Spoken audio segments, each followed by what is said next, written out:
But as we can see from the GIS, that 40% is currently owned by State Grid of China Corporation plus the 4 other Chinese nationals. Operational computer in Nanjing. Nanjing, China. There is such a thing as operational computer in Nanjing, which is connected to the server in the Philippines that can control. Please raise your right hand. Do you swear to tell the truth, the whole truth, and nothing but the truth before this congressional inquiry, so help you God? I swear. Thank you. Sir, the question of the Honorable Luistro. Your Honor, if they're referring to the control system, our SCADA system, we have 3 control centers in the different regional grids. We have in Luzon, Visayas, and Mindanao. How many switchboard or control system do you have? 1 for each region, ma'am. So One for actually, each region. We have 3 control What centers. controls the switch or the control system per region? Meron ka pa bang main control that controls all the switch and the control system of all these regions? I believe yes. Yes, ma'am. We have the control center for each region, and then we have substations for the equipment level control. For the system level control, we use the control centers using our SCADA system. Where is the system control? From the control center, ma'am. Where is the control center? For Luzon, we have here in Diliman. For Visayas, in Banilad. And in Mindanao, in Cagayan de Oro. These control systems which you mentioned, they have the capacity to cause the blackout of electricity. Am I correct? Not to cause a blackout, but to control our transmission assets. And If I want to substations. turn off the electricity, I just need to switch off the control system. Am I correct? 1 by 1 per equipment. You One can do by that. one. Yes, ma'am. We can control it remotely. So, kanina you mentioned about the main control. How many main controls do you have? We have a control center monitoring and controlling different equipment of the grid. How many main controls do you have? So we have a system, pag control po ma'am, not necessarily, as I get from your question, isang button, wala po siyang ganon. So kasi different parts po ng grid, different assets, different control. So if you want to operate a certain circuit breaker, kailangan mong operate that specific breaker. But A at least specific if, feeder, yeah. if I turn off one of those, did you say assets Yeah. of that control system, then the electricity will not work anymore. If I turn off one of the several assets of the main control system, the electricity will not work anymore. If you intentionally isolate a specific area, that specific area will not have electricity, will not have supply of power. For that specific area, associated to that equipment. To simplify, Mr. Chair, that main control that you are talking about is responsible to make the electricity available or otherwise. Yes, ma'am. Okay. So, you said that you have main control in Luzon, in Visayas, and Mindanao. My next question is, what is this operational computer in Nanjing? I'm not aware of that, ma'am. Operational. Operational computer in Nanjing. Nanjing, China, I believe. I'm not aware of that, ma'am. Well, based on reports, there is such a thing as operational computer in Nanjing, which is connected to the server in the Philippines that can control the availability of electricity in the country. Can you comment on this? I'm not aware of that. Is Control, it yes. possible that this information is exclusive to the Chinese counterparts and not shared to the Filipino counterparts? Based on our configurations of our control center, this cannot be controlled remotely through overseas. Not even here, yes, here in the... What is your basis for saying that it cannot be controlled remotely? Are you that expert? Based on my experience and my knowledge, our SCADA system is actually isolated, ma'am. It's not connected in the internet, so you cannot easily control it remotely. Without Based for- on the design and the architecture. I understand. With all due respect, but considering that our IT infrastructure, tama ba, is provided by the Chinese counterpart, or should I say, a Chinese corporation, I humbly submit that no matter how knowledgeable Filipino citizens are, the one who created the system no more and no better than the one operating the same. As a general statement, do you agree? No, ma'am. Ibig sabihin mo, you're the one using the system of China, mas marami kang alam kesa nag-create ng system? No, ma'am. As I've said... This is a based- general statement, NGCP. It is not my intention to undermine the technical know-how of people from the NGCP, but logically speaking, ang sabi, the creature cannot become higher than its creator. I believe that the one who created knows more and knows better about the system than the one using the system. Do you agree? I disagree, ma'am. Say, for example, meron akong laptop, computer. It's made in the US or in China. That does not mean the manufacturer can remotely use my device. Kung analogy po, ma'am, ang pinag-uusapan. No, I'm talking about the system as a whole, and considering its use, the use of the system, considering that they were the ones who created it, it is my humble submission that no matter how expert we are, the one who created knows better about the system. That is a manifestation. We respect your position. To continue, Mr. Chair. Mr. Chair, Mr. Chairman, Romy Acop. with the indulgence of the Honorable Luistro, because I'm interested in the point she was making a while ago. I did not get it clearly, yung sagot po ng resource person. May I ask some clarificatory questions, Mr. Chair? If the Honorable Luistro will allow, Honorable Luistro, there were questions that he would like to ask for clarification. Yes, the Honorable Acop, you have the floor. Thank you, Mr. Chair. Sinabi po nyo kanina, 10 yung control points. Tama po ba yung pagkarinig ko? For the entire country, 10 yung control points. Tama po ba yung pagkarinig ko? Sir, hindi 10 as in 10? Yes. Hindi 10. po. Ah? Hindi po. We have three control centers, one for each region. One for One for Luzon, Visayas, and Mindanao. And walang central control point to control the 3 control points. Meron po kaming convergence point, yung central grid operations, pero it's just monitoring the interchange points. Yeah, but Wala po. For each region, you're correct, sir. so if you decide to cut off the power for the entire country, wala po yun.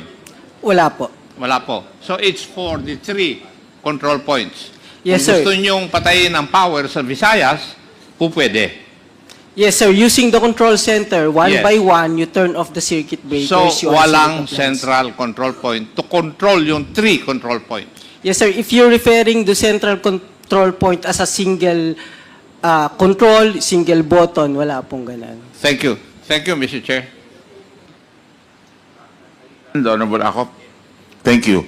So, the Honorable Jinky Luistro, you still have the floor. Mr. Chair, just a interjection. With the indulgence of Congresswoman Yes, Luistro, yes, agreed. na medyo nakiliti lang ako dun sa tanong ni Congressman Acop. If I may ask, this is a technical question.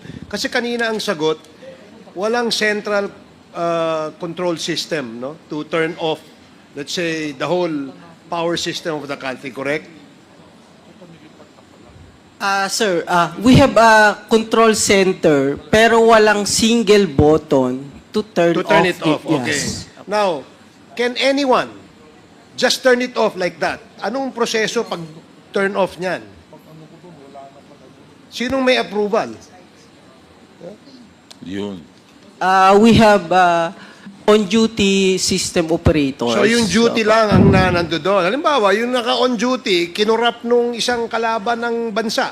At sinabing, patayin mo lahat nung yung area ng kuryente nung area yon. Can they do that? What do you mean by corrupt? In-instructan? Oh, in-instruct. Oh. They should not follow. Huh? It's not part of their duty, sir. No. What was that again? Hindi. Ibig sabihin, sir, how could they do that? Why would they follow the instruction of other people No, from other countries? in simple analogy, ganito lang yan. Ano. Sabi mo kasi, it can just be turned off just like that. Yes, sir. Di ba? Now, ang tanong ko, sino ang pwedeng magsabi i-turn off yan? At kung merong ganyang order, ano yung procedure o yung proseso para i-turn off yan? Yes, sir. We have procedures on how we operate our equipment and especially the grid. May mga responsibility po yung system operator as outlined dyan sa Hindi. Philippine Grid Code, and then meron kaming mga internal procedures. Okay, ganito na lang. Para yung sa mga nanonood. No? Halimbawa, kaya nga binigyan kita example eh. Sabi mo yung duty, ano yun? Ang sabi mo? What did you say? The Yung duty? system operator on duty, meron po Okay, kaming system dispatcher na operator tinatawag. on duty.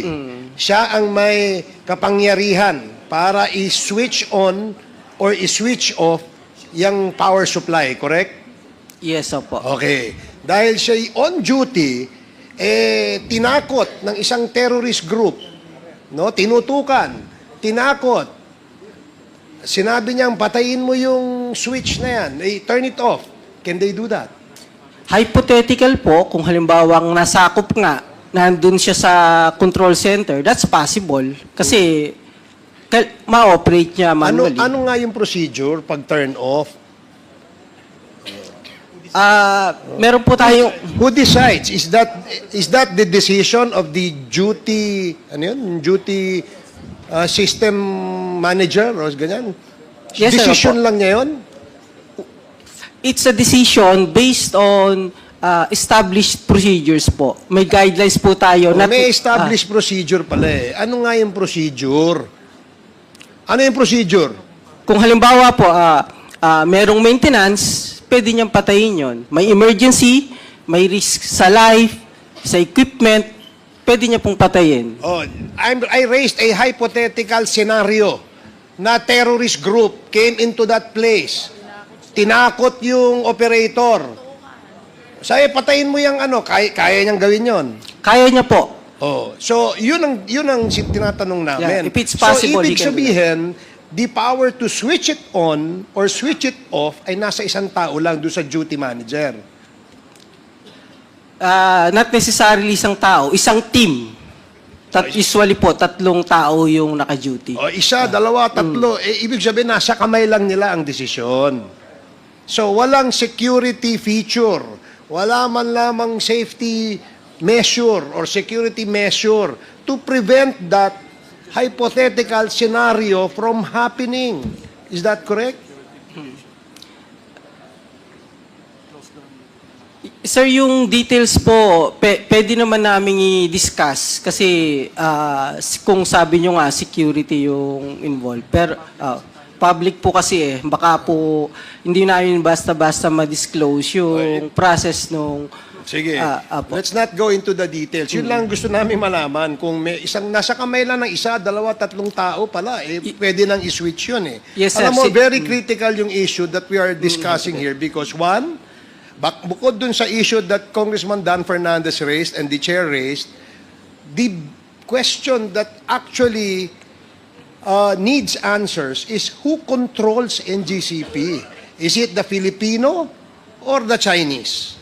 Based on documents, sinasabi na Chinese kasi sila yung kaya nga we're digging deeper. That's why we're asking questions. Now you're telling us na yung meron palang power to switch it on or off is only in the hands of one or a few. Therefore, masyadong vulnerable yung sistemang yan. But I will ask that question later and elaborate on that, Mr. Chair. Thank you, Congresswoman Jinky Luistro and Mr. Chair. Luistro still has the floor. The Honorable Luistro.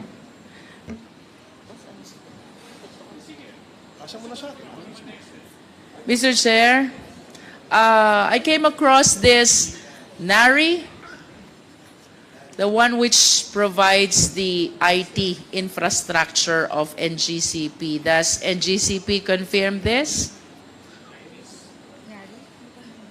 NARI. Mr. Chair, I am not familiar. May we place back on board the technical officer of NGCP.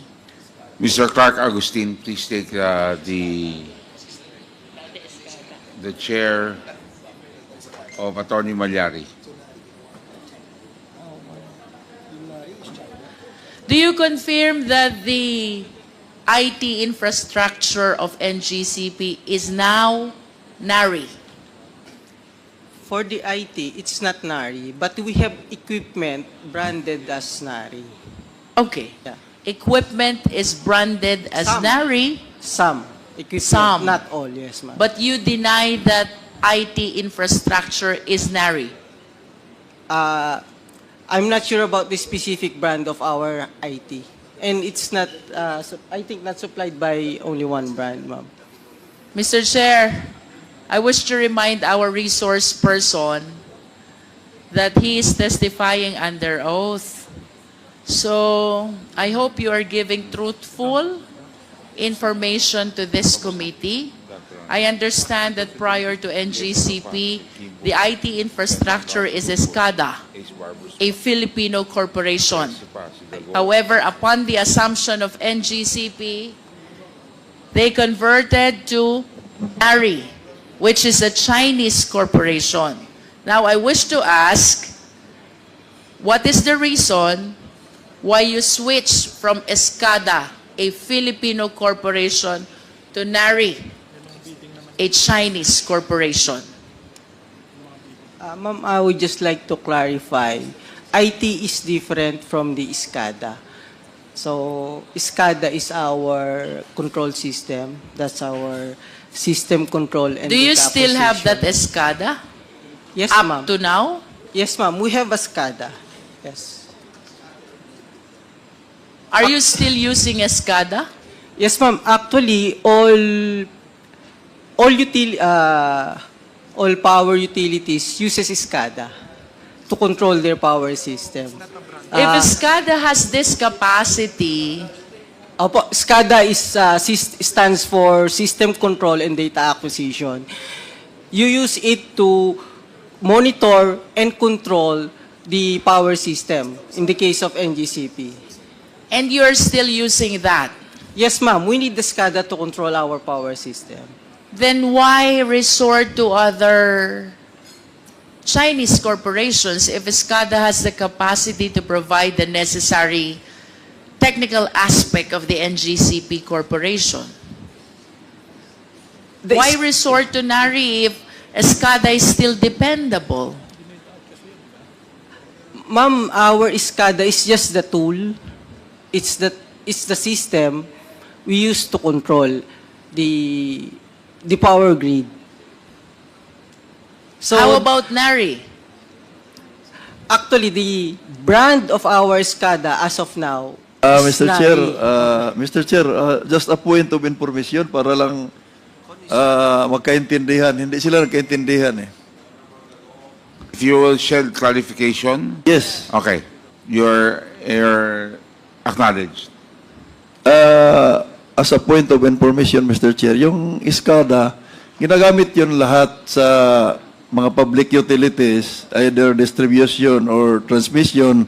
Ang ibig sabihin lang ng SCADA, yung sinabi kanina, yung sistema. Pero yung mga ano niya, mga equipment, pwede namang iba-ibang brand yun. SCADA is not a brand. It is a system of control.